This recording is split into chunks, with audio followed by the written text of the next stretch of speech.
Let's join Alex and Mike and dive into this week's three big things. For this week's three big things, we have a really wide range of topics. I think this is when we can kind of really flex our muscles here on Burnout, when we can talk about paint a wide swath, if you will, talk about a lot of different things. And we've got, again, a wide array of stuff we're going to talk about today. So leading off, we're going to talk about street racing. It's kind of hard to deny that we're seeing an uptick in this stuff across Google News and every other platform. It seems like one story after another, leading off with street racing picking up. So we're going to talk to Mike a little bit about that here in a few seconds. We're also going to talk about the passing, unfortunately, of legendary female drag racer Bunny Burkett, and just the overall excitement that is the diversity of drag racing and the women and the multitude of different peoples, every shape, size, and color and creed that are involved with the sport of drag racing. And I'm going to finish things up a little bit here today with a discussion on the further ramifications of COVID-19, the coronavirus pandemic, and how it's affecting the sport of drag racing and when we can expect to be back in action here. But to circle back around and start this thing off, we're going to start off with Mike talking a little bit about street racing. Mike, this is pretty familiar territory for you, right? I guess I'm allowed to admit it, but yes, New York has always been a hotbed for street racing, but just in social media, and I don't know if it's just the noise of drag racing not being there anymore and covering it up, but tons of live feeds, Limpies having cash days, COVID-19 cash days all over the place, just tons of stuff on YouTube, but across all social media platforms of guys just kind of taken to the street. And I think it's kind of showing in terms of, guys getting into the garage, working on their cars. I mean, I know people who've had their cars parked for a year and they're dusted off, running them around. I know I've been going out with some friends at night, cruising around and having some fun. And I think it's been a great outlet for a lot of people. It kind of existed in the back of my mind, to be honest, Mike. Like, I'm going, okay, so we're not drag racing. It didn't cross my mind that immediately we're going to see people out on the streets. The thing that worries me about it or whatever is that it seems like the cars that are out on the street these days, man, I don't know about you, but they're a lot different than the cars that were out on the street when I was 16, 17, 18, 19, 20. Like, whenever I was kind of admittedly heavily involved in that streetcar scene and the cruises and the meetups and the late night spots, man, it was like a really fast car ran like tens. Like an unheard of car ran single digit quarter mile times. Whereas now stuff's got parachutes, wheelie bars, roll cages. It's just gotten really aggressive. Again, I think the no noise of organized drag racing with, whether it be the Outlaw Radio stuff or NMRA, NMCA, NHRA, all of that's peeled back in terms of results and action on drag strips or just even test and tune nights of guys bragging about it. So I think the noise is a lot less, and now the focus is on street racing. So I don't know if you could say there's ever more. I don't think you'd ever quantify it, but it's just more apparent right now. I think that just goes to show, though, that it's inevitable. Drag racers, their personality shines through here. Like, you're not gonna keep people that are really dedicated off the streets. They've got money in their cars. I mean, I'm not saying it's right or wrong. I'm just saying that, people will race. Like, we can make it illegal, but that doesn't mean people aren't going to do it. It's been a hot topic. It's been a hot topic for 50 years. And, now obviously Street Outlaws brought a huge focus to it. The TV show, going back 5 or 6 years ago, and it's gotten a lot more popular. The cash days is an accepted format to run. Isn't that weird to say out loud, like that the cash days deal is kind of an accepted format? And it's just, to me, I know I have mixed emotions on it. I've often kind of prided myself on being an ambassador for the sport of drag racing. So I feel like I get like my skin starts to crawl when I start to acknowledge these things. But I think you're right, Alex, that it's at some level, it's an inevitable happening. Like, these people are going to find a way to compete, and ideally they're going to do it in a safe, controlled environment, but they're going to find a way to race. My hope is that we're able to turn the corner quickly and before anybody gets in trouble, hurt, or anything quite like that. So moving on, and I think that was a great thing to discuss, and we should at some point in the future spin back around and spend more time talking about this whole street racing thing, how it affects the sport of drag racing and birthed it and everything in between. So Alex, moving on into our kind of our female, themed section of the show, and we won't do this every week. We won't force this on you every week, but I do think it's a positive thing to talk about. Unfortunately, however, we did lose Bunny Burkett here recently. A real tragedy, serious loss for the sport of drag racing. Yeah, so last week we did lose Bernie Burkett, and I think as much as she did for the sport, and especially for the women in the sport, it merits a conversation, a quick run through of her history. So Bunny burned trails for us. She didn't claim to be the first woman to drag racing. She let Shirley Muldowney keep that title.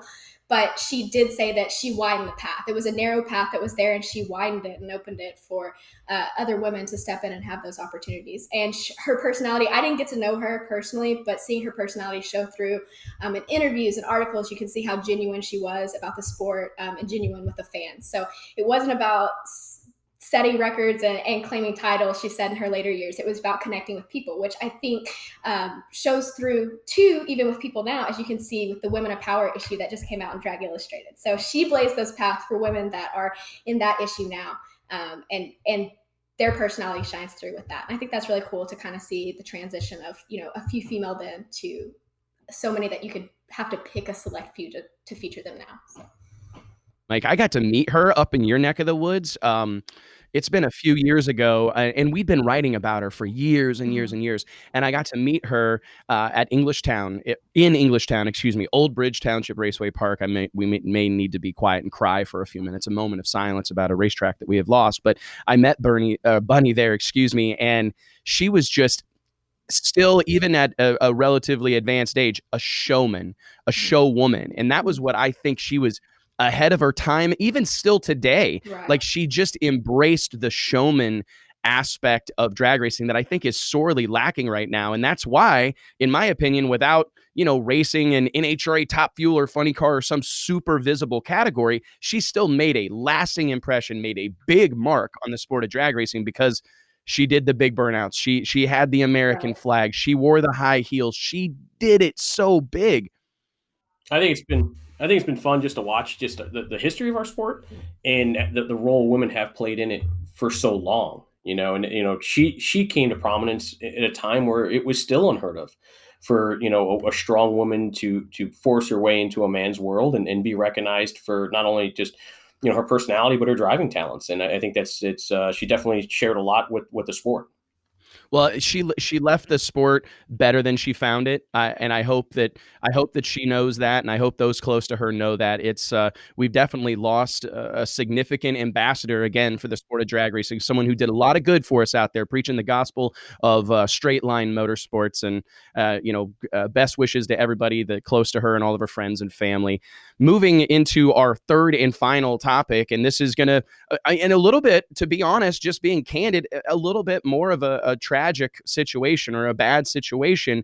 In recent weeks, it's been discussed ad nausea, the effects of COVID-19 and the coronavirus on the entire world, but not excluding the sport of drag racing. And that kind of continued. I saw earlier this week, guys, that President Trump held a conference call, essentially, with a bunch of top tier sports commissioners and league executives. I mean, I'm talking everybody from NBA, NFL, NASCAR, Wimbledon, the tennis group. I don't know anything about, like, stick and ball sports, forgive me, but all these different events, sanctions, and officials. No mention of drag racing anywhere in there, unfortunately. And this is something that I'm a little bit spun out about, Mike. And as someone who's involved with a sanction and series, I mean, are you at all upset? I mean, I know that it frustrates me to think about a major conversation being had about sports in general, when we will return, what happens next, and to go through that list and see all those, see the WWE, pro wrestling, Vince McMahon, see Dana White from the UFC, all these sports sanction officials, and not seeing NHRA on that list, the largest motorsports sanctioning body on the planet Earth. Before I'd go any further, it broke my heart to see that conversation happen without us. It's very typical, right? NHRA is always getting slighted, you know, whether it be, you know, lack of coverage on Sports Center or sports highlights, you know, on any other network. It's always taken a back seat to some of the other, you know, other pro level sports. And, you know, you look at an NHRA race, right? You know, there's 40,000 seats at the Gator Nationals, and it sells out on Saturday. You know, that, you know, average baseball, 35,000 people at a game throughout the year, you know, other than, you know, Yankee Stadium sellouts. So you look at it and say, well, you know, NHRA has just the amount of concentration at their bigger events as, you know, as a baseball game on average. And so I think for them to be left out, it just continued to be disappointed. that's not roped in with all the other major leagues. It's frustrating at the bare minimum, and I'm curious to get your take on this, Alex, as a racer that I'm sure is chomping at the bit. Um, President Trump kind of bookended that conversation, excuse me, with the thought that he believed the NFL season would start on time in September. That was kind of like the lasting impression that we want to see fans in grandstands in August or September. That is obviously well beyond, if you're at all familiar with a calendar, well beyond the NHRA's proposed return to action June 5th, 6th, and 7th in Gainesville, Florida. I'm curious, I mean, can you even wrap your head around 2 more months of no action on the drag strip? I think that to answer your question, no, I can't. And we honestly just keep seeing it push back and push back and push back further, I feel like.